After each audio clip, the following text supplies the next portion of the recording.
إن الحمد لله نحمده ونستعينه ونستغفره ونعوذ بالله من شرور أنفسنا ومن سيئات أعمالنا. من يهده الله فلا مضل له ومن يضلل فلا هادي له، وأشهد أن لا إله إلا الله وحده لا شريك له، وأشهد أن محمدا عبده ورسوله. يا أيها الذين آمنوا اتقوا الله حق تقاته ولا تموتن إلا وأنتم مسلمون. يا أيها الناس اتقوا ربكم الذي خلقكم من نفس واحدة وخلق منها زوجها وبث منهما رجالا كثيرا ونساء، واتقوا الله الذي تساءلون به والأرحام إن الله كان عليكم رقيبا. يا أيها الذين آمنوا اتقوا الله وقولوا قولا سديدا يصلح لكم أعمالكم ويغفر لكم ذنوبكم، ومن يطع الله ورسوله فقد فاز فوزا عظيما. وإن خير الكلام كلام الله، وخير الهدي هدي محمد صلى الله عليه وسلم، وإن شر الأمور محدثاتها، وكل محدثة بدعة، وكل بدعة ضلالة، وكل ضلالة في النار.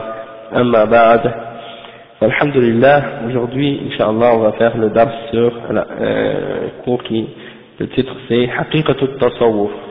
C'est un petit livre écrit par le Cheikh Salih al-Fawzan, et ça explique un petit résumé sur la réalité de cette secte qui s'appelle al-Tasawwuf et qui est de plus en plus répandue dans les pays musulmans et en Occident, particulièrement depuis les événements du 11 septembre, parce qu'on sait qu'il y a eu des réactions. Il y a des gens qui ont essayé de faire des liens, qui ont essayé de créer des liens entre le terrorisme et les actes terroristes et la da'wa salafiyya. Mais le problème, c'est que de notre point de vue, il y a également des gens parmi les que ce soit dans les médias ou bien dans les pays musulmans, dans les pays non musulmans également, qui ont accusé la da'wa salafiyya d'être à l'origine de ces formes de terrorisme, alors qu'en réalité on est innocent de ça. On est innocent de ça, et ceux qui sont responsables de ces attentats là ou bien de ces actes terroristes là, même si ils essaient d'utiliser le nom, par exemple salafiyya, ou bien ils essaient d'utiliser le nom de certains parmi les ulama qui sont salafiyyin, ils n'ont rien à voir ni avec ces shuyukh-là, ni avec les ulama, ils n'ont rien à voir non plus avec la da'wa salafiyya. Parce que, comme j'ai expliqué plusieurs fois dans différents cours, cette da'wa, les ulama de cette da'wa, ceux qui l'ont établie, qui l'ont supporté, et qui l'ont supporté et défendu, ces ulama-là, ils ont tous dénoncé ces actions-là que ces gens-là ont fait au nom de l'islam. Puis, qu'est-ce qui est arrivé justement, c'est que ces groupes terroristes, ces groupes activistes, ils ont essayé de prendre ça et de mettre ça sur le dos des salafiyyin, justement pour en profiter, pour salir la réputation de cette da'wa et pour propager ensuite leur idéologie dans le monde. Maintenant, c'est eux qui se font passer comme étant les musulmans qui sont modérés, les musulmans qui sont ouverts, les musulmans qui sont capables de dialoguer, ou etc., alors qu'en réalité, c'est des gens qui ont, dans leurs croyances et dans leurs pratiques, toutes sortes de déformations, de déviations qui sont totalement opposées au fondement même de l'islam. Et c'est ça qu'on va expliquer, Inch'Allah, durant l'explication de ce cours-là. Aussi, il y a également un autre point, c'est que, comme j'ai expliqué, suite à qu'est-ce qui s'est passé dans les pays musulmans puis dans les pays non musulmans, des actes terroristes causés par certains parmi les groupes de bid'ah, comme les Khawarij, ceux qui suivent la voie des Khawarij actuellement, il y a le fait que donc ils ont utilisé ça comme une excuse pour propager le soufisme. Maintenant, il y a dans certains pays musulmans, ils font le support de certaines zawiyas, ils aident beaucoup les soufis, ils leur donnent la première place, ils leur donnent la place par exemple dans les mosquées, ils leur donnent la place dans l'éducation, ils leur donnent la place dans l'enseignement, ils leur donnent la place également même dans la télévision, et dans tout. Bon, vous voyez là, exactement, comme la tariqa tijaniya, elle existe non seulement en Algérie, mais elle existe dans plusieurs pays. Et donc là, ils veulent faire justement, bon, la propagation de cette tariqa. Alors que c'est une tariqa, si on regarde dans les enseignements de dans ses principes, dans son enseignement, elle contient des articles et des principes complètement en désaccord avec les fondements même de l'islam. Et ça, on va être capable de le comprendre en étudiant, Inch'Allah, et en rentrant plus en détail dans les questions de Aqidah et les questions qui ont rapport avec les croyances et les pratiques de cette tariqa et d'autres turuq soufiyya en général, Inch'Allah. Donc, ils veulent propager ces idées-là et ces principes-là, et j'ai lu moi-même personnellement sur Internet et dans différents textes écrits par différentes personnes, que ce soit le président de l'Indonésie ou le président de différents pays, qui ont essayé de justement utiliser cet argument-là pour dire, bon, les responsables de tout le terrorisme et de toutes ces choses-là, c'est la da'wa de Wahhabiyya, la da'wa de Muhammad bin Wahhab. Et donc, il faut opposer et contrer cette voie-là, hein, et il faut donc propager le soufisme, etc., pour contrer et opposer cette da'wa-là. Donc, la da'wa de Muhammad bin Wahhab, c'est une da'wa qui est établie sur l'opposition à toute forme de shirk, hein, c'est-à-dire de rejeter toutes sortes de shirk, comme par exemple, qu'est-ce qui est propagé dans les pays musulmans actuellement, du fait que les gens adorent les tombeaux, font des tawafs et des sacrifices autour de ces tombes-là, offrent des offrandes pour les shuyukh ou pour les morts, toutes sortes de formes d'adoration que des gens font pour ces gens-là, et ils prétendent que ça c'est l'islam. Maintenant, Muhammad bin Wahhab, c'était un parmi les ulama de la Ummah qui a dénoncé ces choses-là. Avant lui, il y en a eu d'autres. Après lui, il y en a eu d'autres également.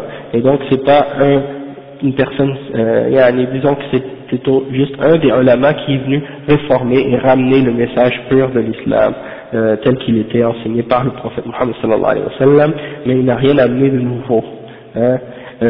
Avant lui, il y a eu l'imam Ahmad, il y a eu beaucoup d'autres imams après, comme Ibn Taymiyyah, et beaucoup d'autres qui ont fait la même da'wa que lui, hein, et les sahaba ont tous enseigné cette même compréhension-là de l'islam. Maintenant, la da'wa des tasawwuf, on va comprendre d'où ça vient, comment c'est apparu, et tout ça, Inch'Allah, mais c'est juste une mise en situation, puis une mise en contexte, pour comprendre également pourquoi j'ai choisi de parler de ce sujet-là en particulier, d'accord, et en Occident ici, en particulier, si on va dans n'importe quelle librairie, ou magasin de livres, que ce soit des librairies tenues par des musulmans ou par des non-musulmans, vous allez trouver toujours des livres de soufisme. Et dans les librairies non musulmanes en particulier, vous allez trouver toujours des livres sur le soufisme. Quand c'est les sections sur l'islam. Vous allez rarement trouver des livres qui représentent réellement les vrais principes et les fondements même de l'islam. C'est souvent des livres soit écrits par des soufiyas, soit par des chiites, ou soit par des modernistes, ou des orientalistes, c'est-à-dire des non-musulmans qui sont spécialisés dans l'étude de l'islam. Et donc, vous ne trouvez pas grand-chose sur la réalité de l'islam. Et les non-musulmans, ici en Occident, sont, comme on le sait, perdus en ce qui concerne la religion, en ce qui concerne les croyances. Et leur compréhension de la religion est très faible. Ils sont très attirés par ce qu'on appelle la spiritualité. Ils sont attirés par tout ce qui a rapport avec la spiritualité, que ce soit le bouddhisme, l'hindouisme, même l'hindouisme, et même toutes sortes de nouvel âge, des philosophies ou des spiritualités ésotériques qu'on appelle nouvel âge également. Et ça c'est tout un courant là qui est propagé dans la société, c'est-à-dire ces gens-là, étant donné qu'ils ont rejeté le christianisme et les dogmes officiels de l'Église catholique, ils se sont retournés vers toutes sortes de tendances spirituelles. C'est-à-dire quand ils en avaient assez d'avoir une structure, une organisation religieuse qui leur dit vous devez croire en ceci, vous devrez croire en cela, et vous devrez faire ci et ça. Donc c'est comme si pour se révolter et pour se libérer de la religion et des règles de l'Église, ils ont dit nous maintenant ça y est c'est fini, on veut plus la religion, on veut la spiritualité. Hein, c'est-à-dire juste de faire certains actes d'adoration et faire certaines pratiques pour se sentir bien en nous-mêmes, mais sans avoir des règles, sans avoir des lois, sans avoir des principes et des dogmes, des croyances spécifiques et des choses qu'on doit suivre clairement. Et ça, en grande partie, c'est dû au fait que l'Église catholique base ses dogmes non sur les textes et non sur une révélation qui est préservée et qui est correcte, mais sur premièrement un texte qui a été falsifié, la Bible, elle n'est pas authentique telle qu'elle a été révélée à leurs messagers, et deuxièmement, même ces textes falsifiés-là ne servent pas chez eux comme référence de base pour établir les croyances. Leurs croyances sont établies sur d'autres principes philosophiques, théologiques, qui n'ont rien à voir nécessairement avec les enseignements de la Bible. D'accord? Même, on peut donner comme exemple la Trinité. Seulement la Trinité, c'est clair qu'il n'y a rien qui mentionne la Trinité dans la Bible. D'accord? Mais c'est des interprétations, des explications tirées de d'autres philosophies qui n'ont rien à voir avec l'islam, c'est-à-dire ni avec l'enseignement de Isa, ni de Moussa, ni d'Ibrahim, ni d'aucun autre prophète. D'accord? Et une fois, bon, je vais vous donner un exemple, j'ai donné un exemple à un chrétien, je lui ai dit 1 plus 1 plus 1 égale 3, et non 1. Et donc la personne, elle me dit, ouais, mais essaie de faire 1 fois 1 fois 1. Ça fait quoi? Il dit, ça fait 1. J'ai dit, ok. Mais là, qu'est-ce que tu dis? Tu dis 1 fois 1 fois 1, mais si tu rajoutes une infinité de 1, ça va toujours donner 1. Même si tu dis 1 fois 1 fois 1 fois 1 fois 1 fois 1, la quatrième et la cinquième c'est toujours 1, et la sixième c'est toujours 1, et tu peux mettre même 1 exposé à l'infini, ça va toujours être 1. Exactement, donc ça voudrait dire que tu pourrais dire qu'il n'y a pas juste 3 en 1, mais une infinie en 1, et donc ça fait plus de sens. Hein? Donc c'est pour voir les shubuhat que des gens comme ça utilisent, des choses qui n'ont rien à voir ni avec la raison, ni avec la révélation, et qui essaient d'utiliser ça comme preuve pour établir un dogme qui n'est même pas fondé. D'accord? Donc, ces gens-là, étant donné qu'ils ont trouvé un vide spirituel en eux-mêmes, se sont tournés vers toutes sortes de religions spirituelles. Et parmi ces courants spirituels-là, on trouve justement le soufisme. Parce que le soufisme, c'est un peu comme ces spiritualités-là et ces principes spirituels, qu'il n'y a pas vraiment de règles, il n'y a pas vraiment de contexte rigide et fixe, établi, hein, des textes qu'on doit suivre et non. C'est plutôt tant que tu respectes le cheikh et que tu suis les enseignements que le cheikh te demande de respecter, hein, et que tu te limites aux enseignements de la tariqa, après tu peux faire la plupart du temps qu'est-ce que tu penses et qu'est-ce que tu veux. Hein. Donc, on va voir un petit peu par la suite pourquoi ces gens sont attirés vers ça. On voit beaucoup de Québécois et d'Américains entrer maintenant dans le soufisme. Et quand ils rentrent dans l'islam, c'est le soufisme en particulier qui les intéresse. Pourquoi? Parce que ça ressemble beaucoup au christianisme. Ça ressemble beaucoup au christianisme dans les enseignements et dans les principes. Puis aussi, ça ressemble beaucoup au bouddhisme, à toutes ces idéologies philosophiques-là. Et vous allez voir au fur et à mesure qu'on va avancer. Hein. Donc, le Cheikh Al-Fawzan, il commence son livre par une introduction. Pour établir certains principes, pour bien comprendre comment on va développer par la suite, qu'est-ce qu'on va expliquer. Donc il dit, Al-Muqaddima, Alhamdulillahi Rabbil Alamin, أكمل لنا الدين وأتم علينا النعمة ورضي لنا الإسلام دينا وأمرنا بالتمسك به إلى الممات يا أيها الذين آمنوا اتقوا الله حق تقاته ولا تموتن إلا وأنتم مسلمون. Donc il commence en disant Alhamdulillah, louange à Allah qui a complété la religion pour nous et qui a parfait sa grâce sur nous, hein, et donc il a été satisfait de l'islam comme religion pour nous et qui nous a ordonné de nous accrocher à cette religion-là, c'est-à-dire à l'islam, jusqu'à la mort. Et il mentionne un verset, c'est le verset 102 dans Surat Al-Imran qui dit « Ô vous qui avez cru, craignez Allah comme il mérite d'être craint, et ne mourrez qu'en état de soumission, ou bien qu'en état musulman. » D'accord? Ensuite, il mentionne une autre ayah qui dit « وَتِلْكَ وَصِيَّةُ إِبْرَاهِيمَ وَيَعْقُوبَ لِبَنِيهِ ووصى بها إبراهيم بنيه ويعقوب يا بني أو يا بني إن الله اصطفى لكم الدين يا بني إن الله اصطفى لكم الدين فلا تموتن إلا وأنتم مسلمون. » Donc même que cette religion-là, c'est la religion que l'islam, c'est la religion que son fils, que Ibrahim et Yaqub ont encouragé et recommandé leur fils de suivre, comme Allah dit dans cette ayah dans Surah Al-Baqarah 132, il dit, et c'est ce que recommanda Abraham à ses fils ainsi que Jacob. Ô mes fils, Allah a choisi pour vous la religion, alors nous n'aurez pas accepté comme étant musulmans. Donc l'islam c'est la religion de tous les messagers, de tous les prophètes, et le cheikh il dit par la suite Allahumma salli wa sallim wa barik ala abdika wa rasulika nabiyyina Muhammad wa ala alihi wa ashabihi ajma'in wa ba'd. Donc il dit oh Allah, envoie ton salut et ta bénédiction sur ton messager et ton prophète, ton esclave, notre messager, notre prophète Muhammad sallallahu alayhi wa sallam, et sur sa famille et ceux qui l'ont suivi et ses compagnons en entier. Et donc ensuite il commence maintenant, il dit فَإِنَّ اللَّهَ خَلَقَ الْجِنَّ وَالْإِنسَ لِعِبَادَتِهِ كما قال تعالى وما خلقت الجن والإنس إلا ليعبدون. Donc le cheikh il dit que Allah subhanahu wa ta'ala a créé les djinns et les êtres humains pour son adoration, comme il dit dans Surat Az-Zariyat, le verset 56, et je n'ai créé les djinns et les hommes que pour qu'ils m'adorent. Donc là le cheikh il établit maintenant qu'on a été créé pour l'adoration en premier. وفي ذلك شرفهم وعزهم وسعادتهم في الدنيا والآخرة لأنهم بحاجة إلى ربهم في حاجة إلى ربهم لا غنى لهم عنه طرفة عين وهو غني عنهم وعن عبادتهم كما قال تعالى إن تكفروا فإن الله غني عنكم وقال تعالى وقال موسى إن تكفروا أنتم ومن في الأرض جميعا فإن الله لغني حميد.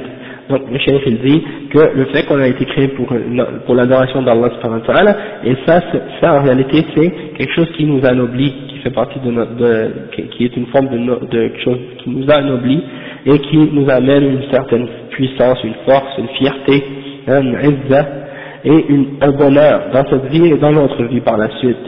Et nous on a besoin de notre Seigneur, c'est-à-dire nous on a besoin d'Allah subhanahu wa ta'ala, tandis que lui, Allah subhanahu wa ta'ala, il n'a pas besoin de nous, et il n'a pas besoin de notre adoration non plus.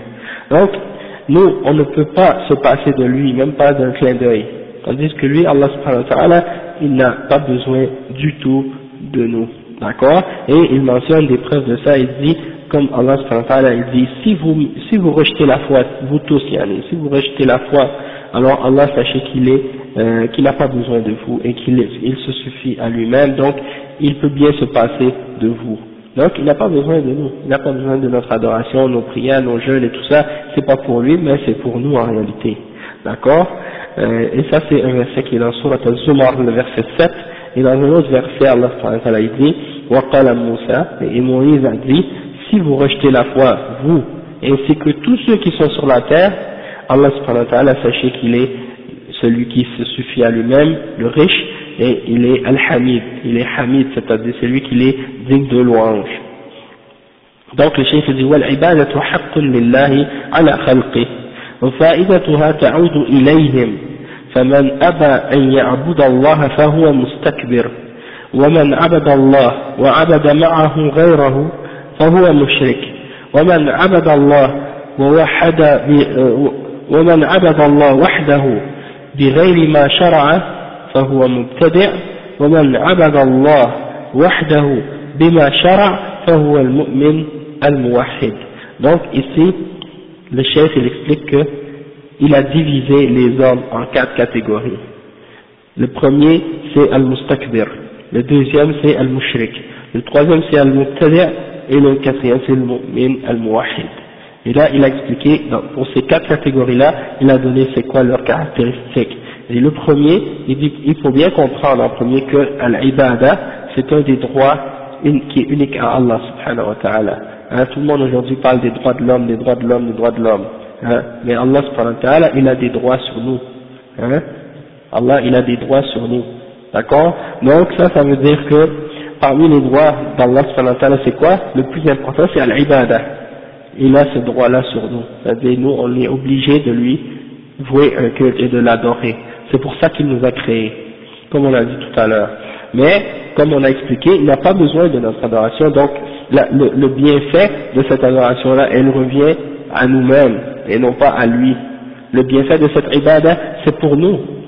Donc, le cheikh, il dit, celui qui refuse, ça c'est la première catégorie, celui qui refuse d'adorer Allah, il est mustakbir, c'est-à-dire il est fier, il est orgueilleux, arrogant, il refuse de se soumettre à Allah. Donc ça c'est, bien entendu, l'exemple de Iblis, qui a refusé de se soumettre et de se prosterner. Hein, ça c'est istikbar, c'est la fierté, l'orgueil. Il y a beaucoup d'êtres humains sur la terre, ils savent qu'Allah existe, mais ils refusent de l'adorer, et ils refusent de mettre leur visage sur le sol en humilité pour leur créateur, parce qu'ils ont la fierté.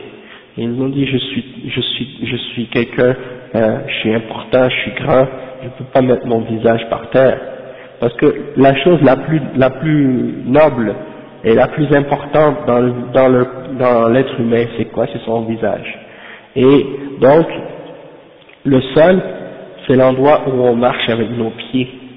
Et donc, c'est un endroit d'humiliation, n'est-ce pas? Quand le plancher, le sol, c'est un endroit où on marche avec nos pieds.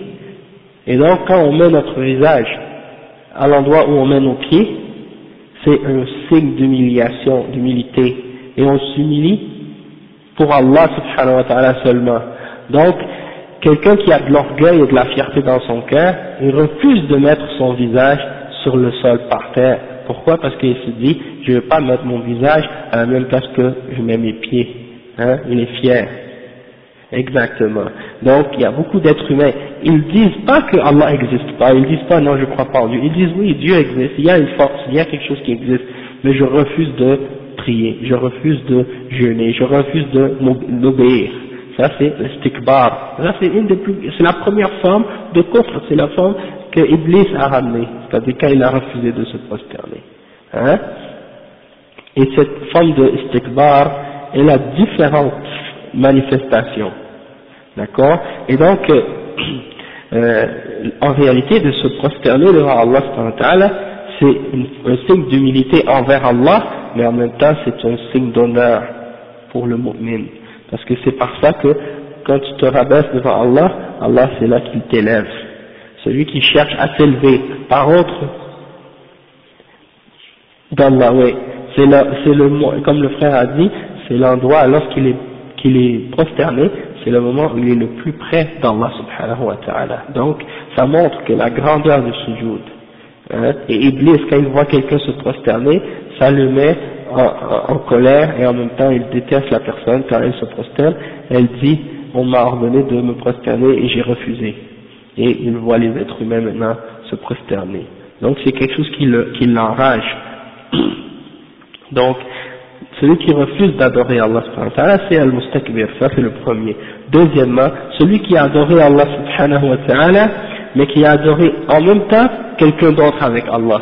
Donc il a dit, oui, il y a un Dieu, il y a un créateur, mais en même temps, je peux prier à quelqu'un d'autre pour demander de l'aide quand j'ai un problème, comme les soufis par exemple, ou d'autres qui vont dire, je vais demander à un wali, Abdul Qadir al-Jilani, ou Ahmed Tijan, ou un autre, أغثنا ou bien يعني رزقنا بي أو اعطينا كذا أو افعل لنا كذا أو المدد ou des choses comme ça. Hein? C'est shirk billah.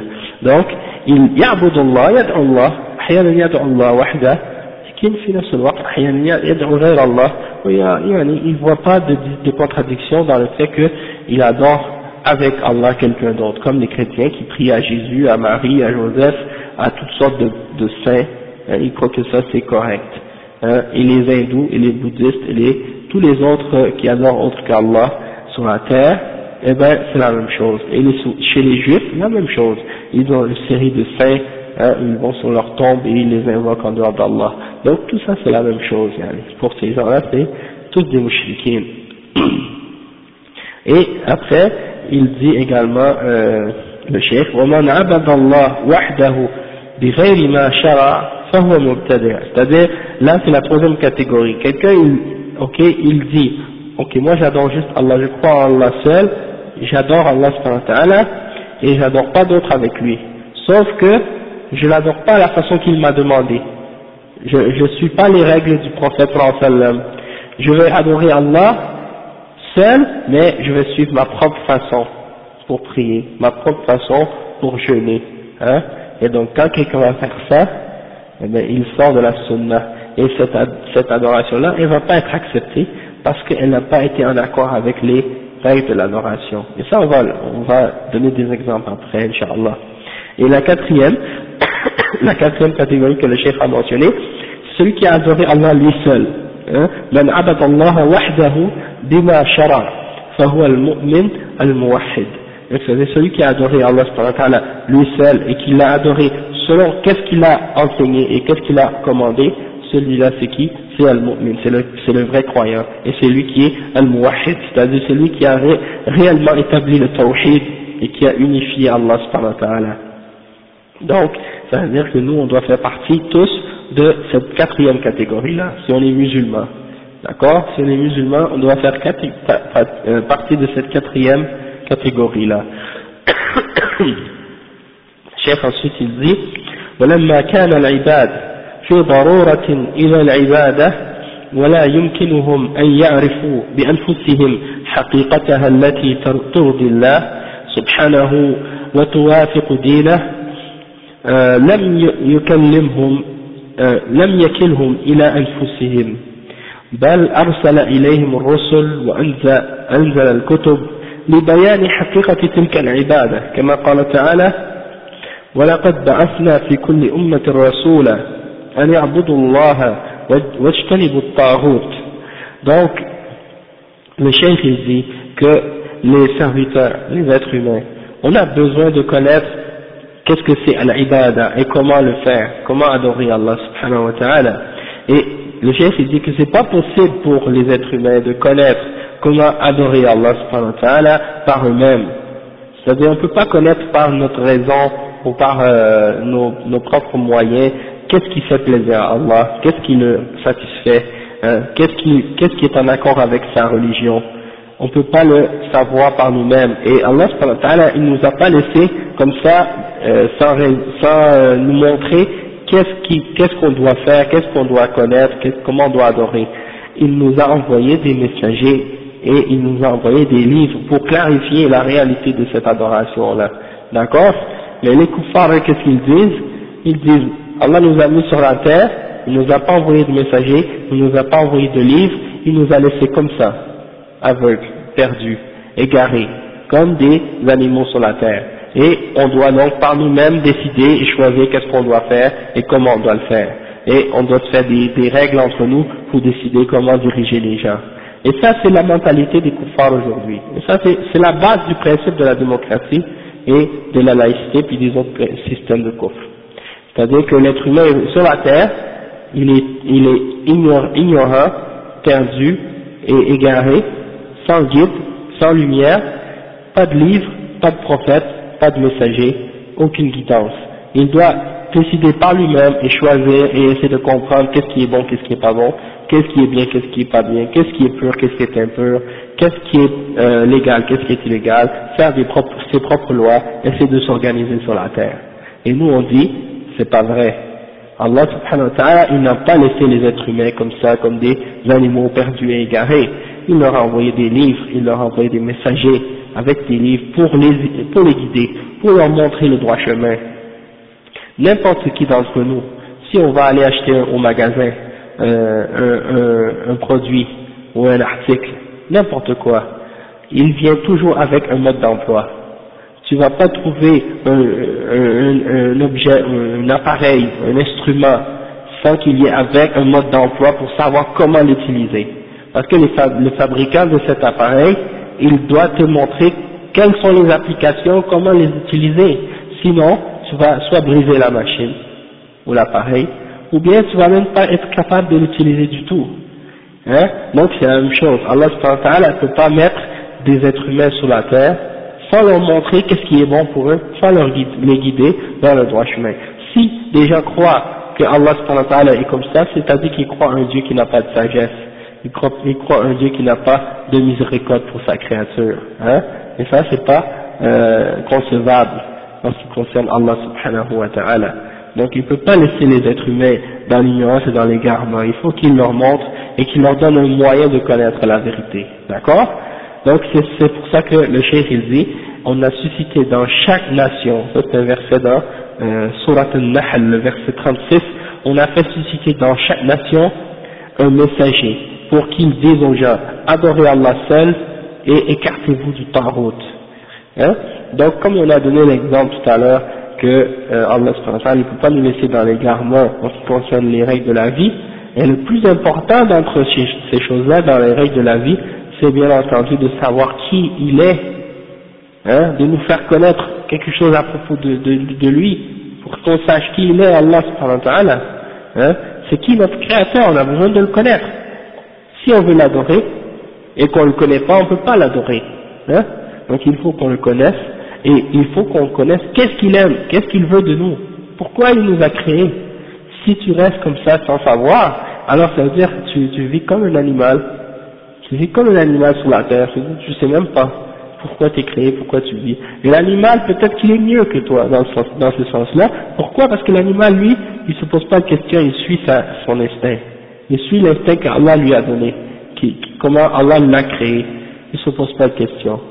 Alors que l'être humain, lui, il a la capacité, il a la conscience, il a les moyens de réfléchir, et il ne l'utilise pas, il le laisse de côté. Il voit, il entend, il peut parler, il peut s'exprimer, mais au lieu de faire ça, il fait comme s'il ne les avait pas ces moyens-là, et il s'aveugle, et il ferme ses oreilles, et il dit rien de bon. Donc ça veut dire c'est comme si en réalité il est pire qu'une bête, et c'est pour ça qu'Allah dit dans le Coran, Ulaika kal-an'am, bal hum adall, hein, ils sont comme des bêtes, même ils sont pires encore, hein, c'est ça l'égarement de ces gens-là. Et le cheikh il mentionne une autre ayah par la suite qui dit وقال تعالى وما أرسلنا من قبلك من رسول إلا نوحي إليه أنه لا إله إلا أنا فاعبدون.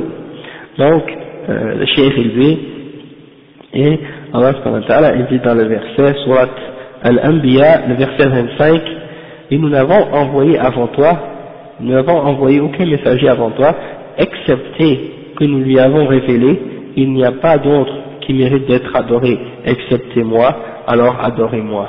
D'accord? Donc Allah subhanahu wa ta'ala, il a envoyé tous les messagers pour faire connaître aux êtres humains qu'il n'y a pas d'autre qui mérite l'adoration excepté Allah. Donc nous devons adorer Allah seul. D'accord? Ensuite le cheikh il dit فمن حاد عما بينته الرسل ونزلت به الكتب من عبادة الله وعبد بما يملي عليه ذوقه وتهواه نفسه وما زينته له شياطين الإنس والجن فقد ضل عن سبيل الله ولم تكن عبادته في الحقيقة عبادة لله بل هي عبادة لهواه. Et le cheikh dit وَمَنْ أَضَلُّ مِمَّنِ اتَّبَعَ هَوَاهُ بِغَيْرِ هُدًى مِنَ اللَّهِ. Donc le cheikh il commence à expliquer, il dit celui qui s'est détourné, qui a dévié de ce que les messagers ont expliqué et de ce que les livres qu'ils ont amenés, que Allah leur a révélé, ce que les livres ont expliqué au sujet de l'adoration d'Allah, donc ceux qui se détournent de ça et qui adorent Allah selon leur désir et leur goût et leurs impressions, ou bien selon leurs sensations ou leurs sentiments, ou selon ce que leurs âmes, selon les passions de leurs âmes, ou ce que les diables parmi les hommes et les êtres humains leur ont embelli, parmi les shayatines, les diables parmi les hommes et les djinns qui leur ont embelli certaines choses. Alors ceux qui adorent Allah en se basant sur ces choses-là, ils se sont égarés du chemin d'Allah subhanahu wa ta'ala, et donc en réalité le cheikh il dit que leur adoration c'est pas une adoration pour Allah, mais en réalité c'est une adoration pour leur passion. Ils adorent leur désir, ils adorent leur passion et non pas Allah subhanahu wa ta'ala. D'accord? Allah, et ensuite il mentionne une ayah qui est dans Surah Al-Qasas qui dit dans le verset 50, et qui est plus égaré que celui qui suit sa passion sans aucune guidance venant d'Allah subhanahu wa ta'ala. Donc, quelqu'un tu lui dis, ce que tu fais comme adoration ou comme prière, elle n'est pas acceptée, elle n'est pas correcte, elle n'est pas en accord avec la voix, la révélation d'Allah, ni en accord avec la voix du prophète sallallahu alayhi wa sallam, mais il te répond et il te dit oui mais c'est pas grave, parce que quand je le fais, je me sens bien et ça me fait du bien, donc c'est valable.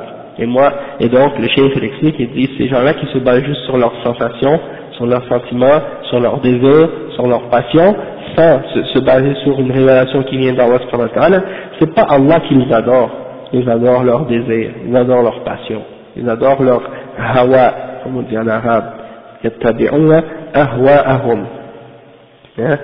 Et Allah subhanahu wa ta'ala, il dit dans plusieurs versets, afara'ayta man ittakhadha ilahahu hawahu. Est-ce que tu as vu celui qui a pris comme divinité sa passion? Il a pris comme divinité, comme Dieu, il a pris sa passion comme Dieu. أفرأيت من اتخذ إلهه هواه وأضله الله على علم. Allah l'a égaré avec connaissance. Allah l'a égaré cette personne-là après que cette personne-là ait eu la connaissance. وختم على سمعه. Et il a mis un sceau sur ses oreilles, sur son ouïe. Il ne profite plus de rien de ce qu'il entend. C'est-à-dire, si tu le regardes, cet être humain-là, tu ne vas pas voir des trucs sur ses oreilles, là. C'est-à-dire, il n'y a rien qui bloque ses oreilles. Quand tu le regardes, il n'a rien dans les oreilles. Il n'y a pas de bouchon dans l'oreille, rien. Sauf que, Allah, il a bouché, scellé ses oreilles, c'est-à-dire, il ne peut plus en profiter. Même s'il entend le bien, il ne va pas l'écouter, il ne va pas le suivre. C'est ça que ça veut dire. Et même s'il l'entend, même s'il l'écoute, il ne comprend pas. Là, il y a ça. Donc, c'est ça le problème. Et, وختم على سمعه وختم على سمعه وقلبه, et sur son cœur également il a mis un sceau également. وجعل على بصره غشاوة, et sur sa vue, sur ses yeux, il a mis un voile qui le couvre. C'est-à-dire tout ce qu'il regarde, même s'il voit plein de signes d'Allah, plein de preuves de la vérité, il ne les voit pas. C'est comme s'il est aveugle. Donc, sur ses yeux, il y a un voile. فَمَنْ يَهْدِيهِ مِنْ بَعْدِ اللَّهِ. Donc, celui-là, il est égaré. Et c'est ça la description que le cheikh explique ici. Et il dit, وَهَذَا الْجِنْسِ كَثِيرٌ فِي الْبَشَرِ وفي طليعتهم النصارى ومن ضل من فرق هذه الأمة كالصوفية فإنهم اختطوا بأنفسهم خطة في العبادة مخالفة لما شرعه الله في كثير من شعاراتهم، وهذا يتضح ببيان حقيقة العبادة التي شرعها الله على لسان رسول الله صلى الله عليه وسلم، وبيان ما عليه الصوفية اليوم من انحرافات عن حقيقة تلك العبادة. Donc le cheikh il dit, des gens de cette catégorie-là, qui sont égarés, qui adorent leurs désirs, sont très nombreux parmi les êtres humains aujourd'hui. Et parmi eux, on compte en premier les chrétiens. Les chrétiens, c'est des gens qui adorent Allah avec ignorance. C'est pour ça qu'Allah il nous fait dire dans chaque salat, quand on prie, اهدنا الصراط المستقيم صراط الذين أنعمت عليهم غير المغضوب عليهم ولا الضالين.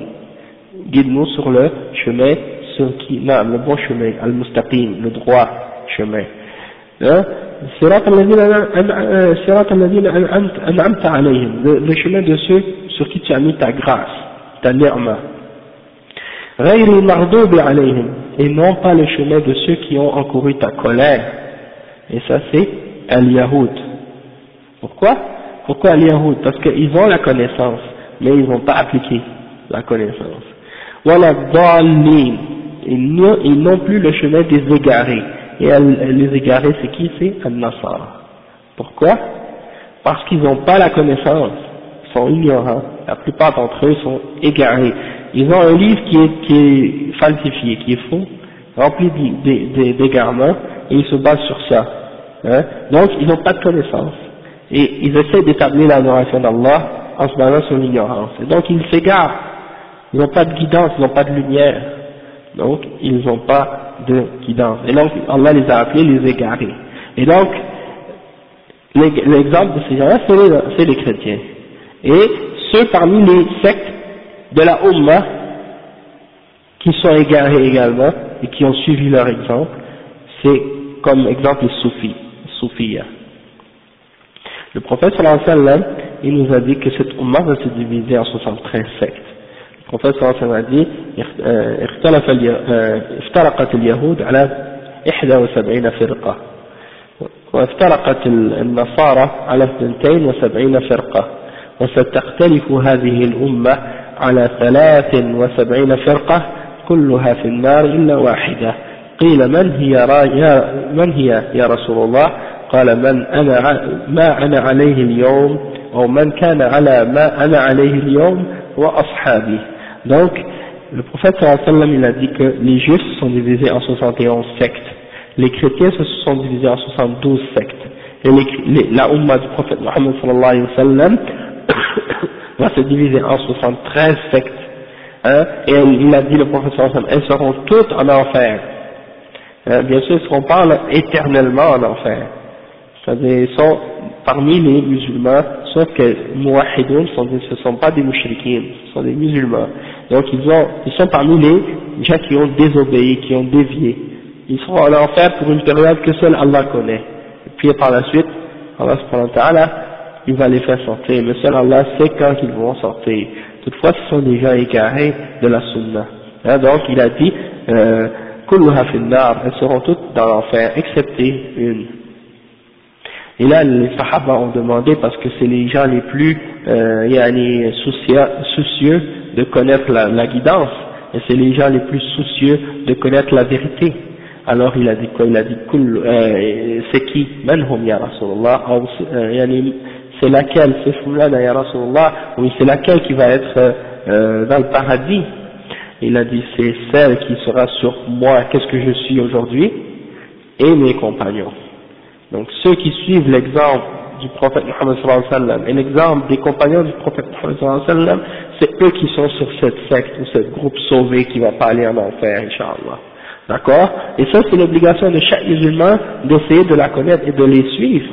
Hein? Et une des meilleures façons de les connaître, c'est de regarder chaque chose que les gens font, retourner au Coran et retourner à la Sunna, pour savoir est-ce qu'il y a une référence, est-ce qu'il y a une base pour qu'est-ce que ces gens-là font. Et c'est comme ça que tu vas reconnaître les gens qui suivent ce groupe qui est sauvé, Inch'Allah.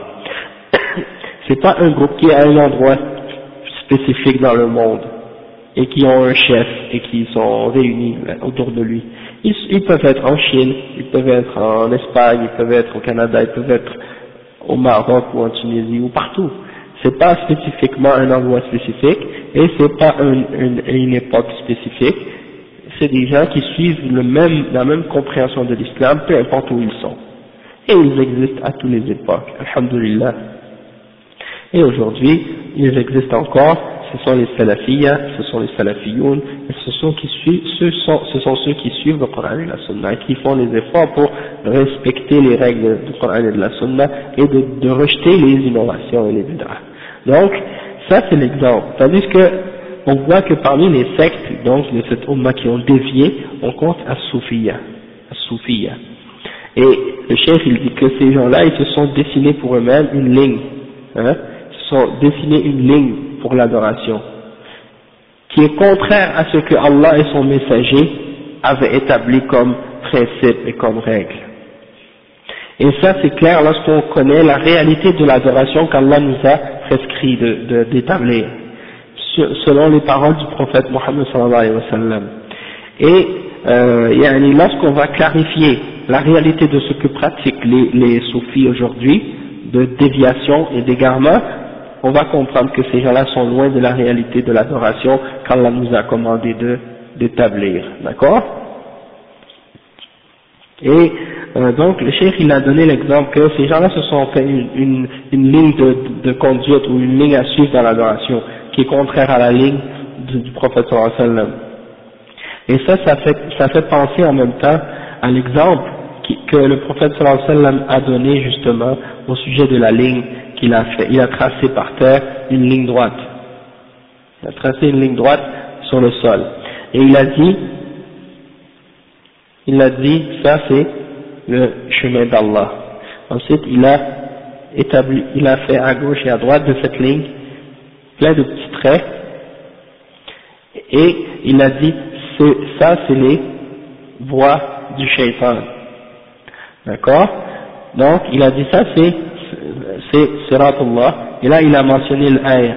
وَأَنَّ هَذَا صِرَاطِي مُسْتَقِيمًا فَاتَّبِعُوهُ وَلَا تَتَّبِعُوا السُّبُلَ فَتَفَرَّقَ بِكُمْ عَنْ سَبِيلِهِ. Il a dit, le verset dans Surat Al-An'am, si je ne me trompe pas, qui dit, voici mon droit chemin dans toute sa rectitude, alors suivez-le. Et ne suivez pas les petits chemins ou les petites voies à côté. Parce que le professeur Sam a dit, sur chacun de ces chemins-là, il y a un shaitan qui appelle les gens à le suivre. Et comme on peut voir ici, le chemin d'Allah, il est un, tandis que le chemin d'égarement, il est nombreux. Il y en a beaucoup. Hein? Donc, alhamdoulilah, la vérité, c'est toujours une. Le mensonge, c'est multiple, infini. Donc, c'est pour ça qu'il faut toujours se référer et retourner à la vérité et connaître le droit chemin. D'accord? Et ensuite, donc, ça c'est un hadith qui est authentique, qui est rapporté par Ibn Mas'ud, le hadith du chemin là. Et ça nous fait comprendre que ceux aujourd'hui qui essaient de défendre, qui essaient de justifier la division de la Ummah, ça c'est une des choses les plus étonnantes que quelqu'un peut jamais imaginer. Que certains parmi les musulmans d'aujourd'hui essaient de défendre et de justifier la déviation et la division de la Ummah. Et qui disent aux musulmans, c'est normal qu'on soit divisé et c'est correct. Et il ne faut pas se critiquer les uns les autres, et il faut se laisser tel quel. Et chaque groupe doit laisser les autres faire ce qu'ils veulent. Ça c'est l'égarement total. Hein? Pourquoi? Parce que il y a premièrement le fait que tu ne donnes pas le nasiha, tu ne donnes pas le bon conseil à tes frères, hein, quand tu les vois faire une erreur. Tu ne leur expliques pas l'erreur qu'ils font. Ça c'est une forme de khiyana. C'est une forme de trahison, en même temps c'est une forme de kitman, al-ilm, que tu caches la vérité, tu leur caches la vérité que Allah subhanahu wa ta'ala a fait révéler, et ça c'est haram de cacher la vérité. Allah dit dans Surat Al-Baqarah, il y a une ayah, إِنَّ الَّذِينَ يَكْتُمُونَ مَا أَنزَلَ اللَّهُ مِنَ الْبَيِّنَاتِ وَالْهُدَى مِنْ بَعْدِ مَا بَيَّنَّاهُ لِلنَّاسِ فِي الْكِتَابِ أُولَئِكَ يَلْعَنُهُمُ اللَّهُ وَيَلْعَنُهُمُ اللاعنون. Et il y a un autre hadith selon Abu Huraira qui dit Man katama ilman aljamahu Allah bilijamin min nar yawm al-qiyamah. Donc celui qui cache une connaissance, Allah subhanahu wa ta'ala va lui coudre les lèvres avec du fil de feu au jugement dernier. Donc ça veut dire que de cacher la vérité que tu connais au sujet de quelque chose, alors que tu pourrais avertir tes frères contre un égarement ou un danger ou une chose fausse, mais ça c'est une forme de cacher la vérité. Et ça c'est haram. Hein? Et de même que ces gens-là, ils essaient de justifier et de défendre la division, alors qu'Allah subhanahu wa ta'ala il dit وَاعْتَصِمُوا بِحَبْلِ اللَّهِ جَمِيعًا وَلَا تَفَرَّقُوا. Accrochez-vous tous à l'anse d'Allah subhanahu wa ta'ala solidement et fermement et ne vous divisez pas. Et Allah subhanahu wa ta'ala il dit ولا تكونوا من المشركين من الذين فرقوا دينهم وكانوا شيعا كل حزب بما لديهم فرحون. Ne soyez pas comme les mushrikins, comme ceux qui ont divisé leur religion et qui sont devenus des sectes. Chaque groupe est content et se réjouit de ce qu'ils ont avec eux. Hein, donc ils se divisent la religion comme un morceau de gâteau, comme un gâteau, et puis chacun il prend un morceau, et puis ils font des groupes et des sectes avec ça, et ils disent nous on a ça, et l'autre il dit non nous on a ça. Et donc ils divisent la religion d'Allah. Et Allah subhanahu wa ta'ala il a interdit ça. Et il a dit ya ayyuhalladhina amanu udkhulu fi s-silmi kaffa, oh les croyants, entrez dans l'islam en entier. D'accord? Et donc c'est pas permis pour les gens de se diviser dans la religion. Et Allah subhanahu wa ta'ala il dit wa ma yazaluna mukhtalifina illa man rahima rabbuk wa lidhalika khalaqahum wa ma yazaluna mukhtalifin. C'est-à-dire ils vont toujours être, les êtres humains ils vont toujours être désunis et divisés. Illa man rahima rabbuk, sauf ceux que ton Seigneur a fait miséricorde. Ceux à qui ton Seigneur a fait miséricorde, eux ils ne se divisent pas. Ceux qui se divisent, c'est ceux qui n'ont pas la miséricorde d'Allah. Hein? Donc, Donc Allah il nous a créé pour ça, c'est-à-dire pour nous tester. Et donc c'est normal qu'il y a division, sauf que ceux qui suivent le haqq et qui veulent être sur la vérité, ils ne vont pas se diviser. Allah subhanahu wa ta'ala dit كان الناس أمة واحدة فبعث الله النبيين مبشرين ومنذرين وأنزل معهم الكتاب بالحق ليحكم بين الناس فيما اختلفوا فيه وما اختلف فيه إلا الذين أوتوه من بعد ما جاءتهم البينات بغيا بينهم فهدى الله الذين آمنوا لما اختلفوا فيه من الحق بإذنه.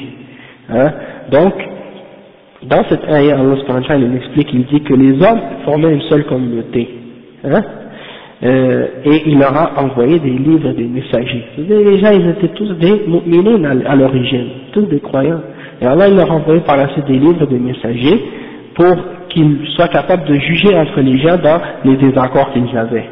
Et après Allah il dit, et ils ne se sont pas divergés, ils n'ont pas divergé entre eux, excepté après que la révélation soit venue à eux, par jalousie entre eux, par injustice et par jalousie entre eux, les uns contre les autres.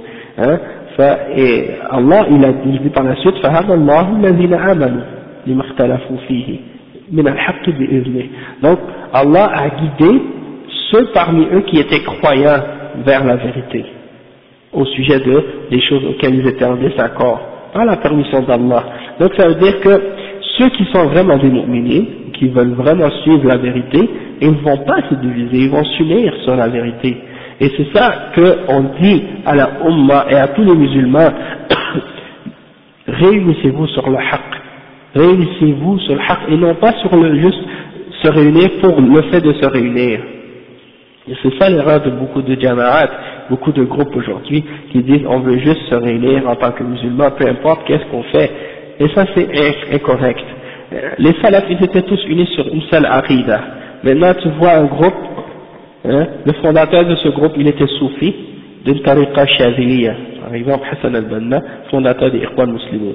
Il était soufi de la tariqa shaziliya, al-Hisafiya. Déjà c'est une division. Ensuite dans l'aqidah il est ash'ari.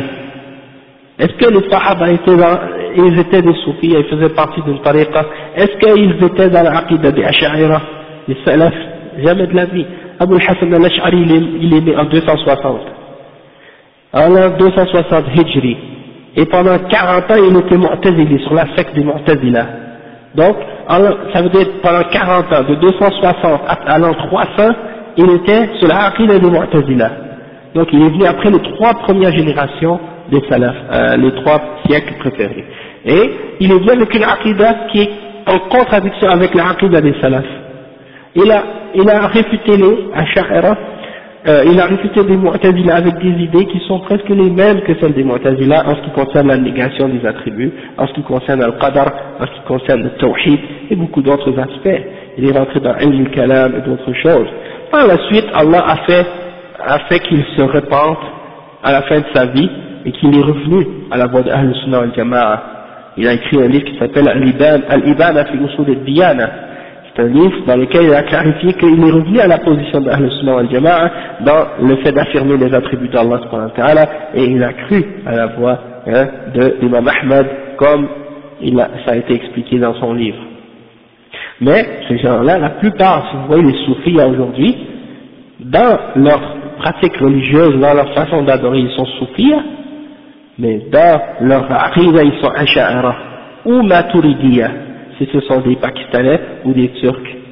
Parce que en Inde, au Pakistan, ce sont les Ahnaf qui sont répandus là-bas, et les Ahnaf, eux, sont des maturidiya. Mais c'est presque la même aqidah que les ash'ara, ils ont juste des petites différences entre eux sur des différents principes. Comment on peut prétendre vouloir réunir ces gens-là qui ont des aqidas différentes, qui ont des manahij différents, et puis après dire qu'on est une umma wahida, puis qu'on va on va pas discuter des questions de aqidah qui nous divisent, et qu'on va laisser passer ça comme si rien n'était, et qu'on est une umma wahida. Non, il faut revenir à la base, il faut revenir sur une même aqidah, et il ne faut pas accepter le fait qu'on soit divisé sur ces questions-là, ça c'est haram. Et donc ceux qui sont vraiment pour le fait que les musulmans sunnites sont la vérité aujourd'hui, c'est ceux qui vont clarifier à la Ummah les divisions et les problèmes pour les ramener à la base, la aqida des Sahaba et des Salaf. D'accord? Et donc ça c'est juste un point à mentionner en passant parce que c'est un point qui est mal compris par plusieurs actuellement et on en a parlé plusieurs fois, comme la règle des Ikhwan Muslimin qui dit يعني نتعاون مع بعض فيما اتفقنا عليه ونعذر بعضنا بعضا فيما اختلفنا فيه. Donc quand ils ont quelque chose en accord, hein, ils s'unissent. Et ça, Inch'Allah, il n'y a pas de problème si c'est avec les mu'minines. Allah il dit وَتَعَاوَنُوا عَلَى الْبِرِّ وَالتَّقْوَى وَلَا تَعَاوَنُوا عَلَى الْإِثْمِ وَالْعُدْوَانِ. Donc on s'unit et on travaille dans le bien et dans le haqq. Alhamdulillah. Mais quand tu dis وَنَعْذُرُ بَعْضُنَا بَعْضًا فِيمَا اخْتَلَفْنَا فِيهِ, et là il faut spécifier de quelle sorte de khilaf on parle. Est-ce que c'est un khilaf sur lequel il y a des textes et des principes et des fondements? Est-ce que c'est un khilaf dans les fondements de la religion, dans l'aqidah et dans l'usul? Ou bien c'est même on accepte les khilafs même dans la aqidah. Et l'aspect qui est triste, c'est comme j'expliquais plusieurs fois, ils acceptent même la différence et les divergences dans l'aqidah, parce qu'ils acceptent que les musulmans aient n'importe quelle aqidah et qu'ils suivent n'importe quel manhaj, tant qu'ils sont avec eux. Ils acceptent les soufiyas, ils acceptent des gens qui ont des aqidah de khawarij, ils acceptent des gens qui ont des aqidah de mu'tazila, ils acceptent des gens qui ont des aqidah de soufiyya, ils acceptent les asha'ira, ils acceptent des murji'a, ils acceptent des gens qui sont aqlaniyoun, toutes les tendances, même des chrétiens et des juifs, ils disent que ce sont nos frères dans la religion. Hein? Ils disent, les yahoud wal nasara, ikhwanuna, c'est ikhwanuna. Donc ça veut dire que même les juifs et les chrétiens pour eux ne sont pas des kuffars. Donc ça veut dire que quand tu regardes ces tendances-là, tu dis, ben alors dans ce cas-là, on doit rejeter ce principe-là, il faut complètement. Et si c'est ça qu'ils appellent les gens à suivre, on voit que c'est une des bases d'égarement. Hein?